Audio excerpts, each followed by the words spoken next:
What's up, everybody? Thanks as always for supporting the show. It would mean a lot to me if you would take a second to scroll down and hit that subscribe button to the Hoops Tonight YouTube channel, and then follow me on social media on TikTok, Instagram, and Twitter so you guys don't miss any of our content over the course of this season. All right, let's talk some basketball. Is J-Dub on OKC underrated? This may sound stupid, but I can't think of many players who have looked this good in their second year as the second option on their team. His strength, his prowess in transition and vision reminds me of a young LeBron. Obviously, he's less of a physical anomaly, but he's certainly a better shooter in year two. I feel like he goes a bit under the radar because of how good Shai Gilgeous-Alexander is. I think the other reason he goes under the radar is he's still really young, right? Like we're talking about it in his second year. Like he just last night had his third consecutive 20-plus point game. That's only the third time in his career he's done that. And a big part of that is he's young, he's figuring some stuff out, also playing alongside a ton of other ball handling, so his opportunities are a little bit more inconsistent, right?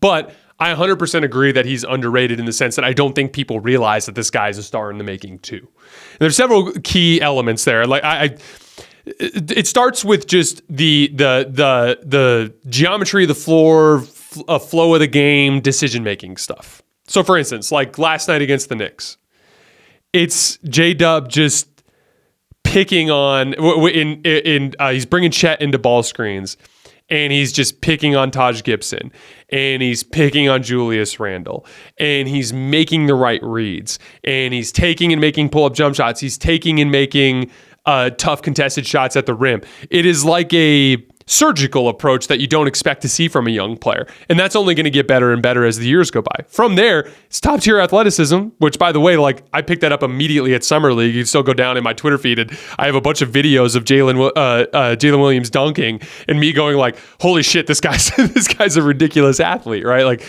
he was one of the standout guys in Summer League that year.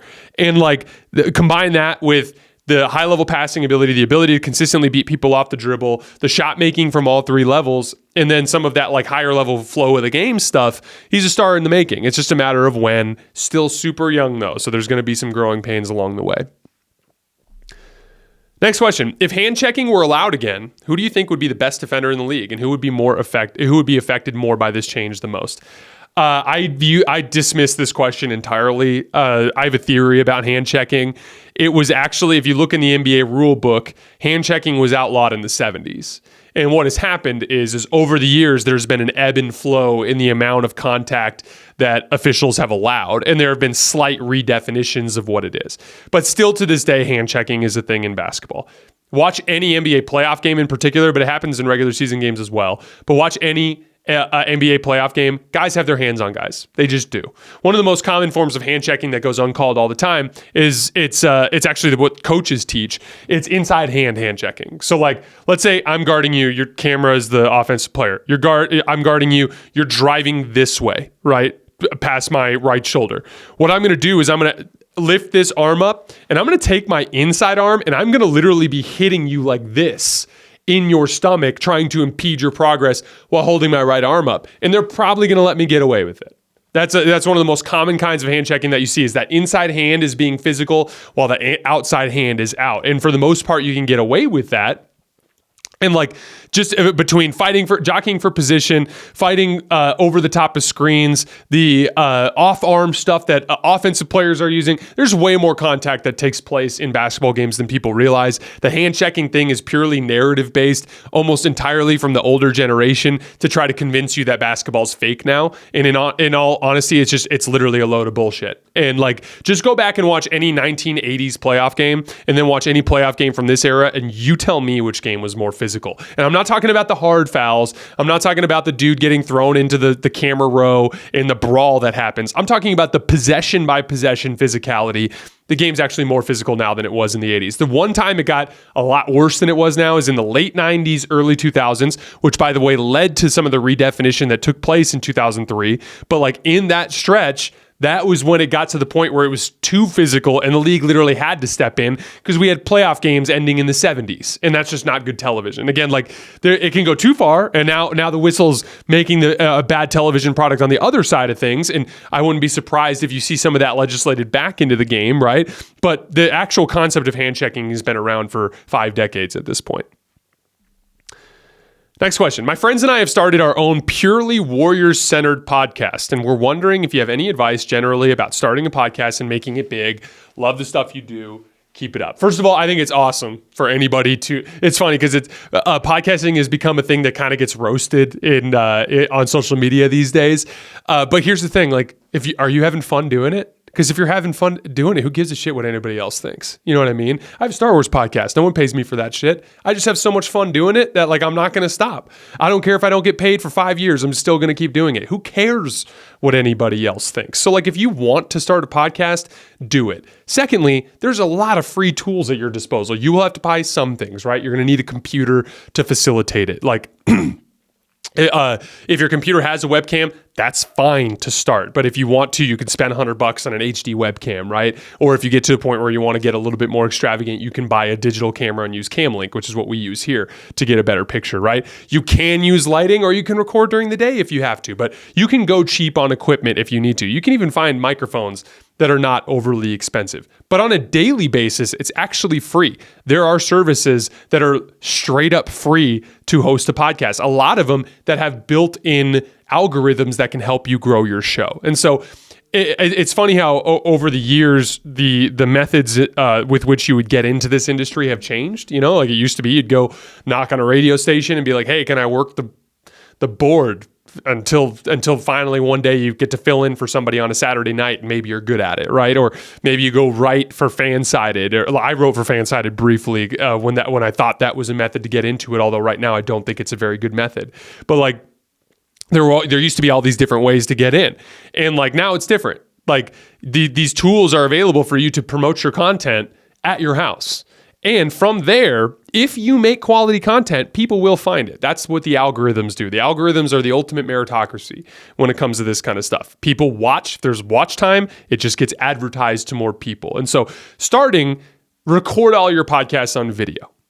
So like if you're doing a podcast with your buddies, make sure everything's getting videotaped. If you need to like Zoom calls have video recording built in, StreamYard has video recording built in. It's easy enough to do that, right? Once you record your podcast, release it on the podcast feeds. There's a completely free podcast service called Spotify for Podcasters. Completely free. That's where I host Two Sons podcast, my Star Wars podcast, right? Then you can put it on YouTube as well. Take the video, put it on YouTube. If you have time to overly obsess with editing, sure. But don't overly obsess with graphics and editing and stuff. It's your content that's going to end up winning at the end of the day, right? But put it up on YouTube. YouTube is completely free. And then from there, YouTube has a built-in algorithm.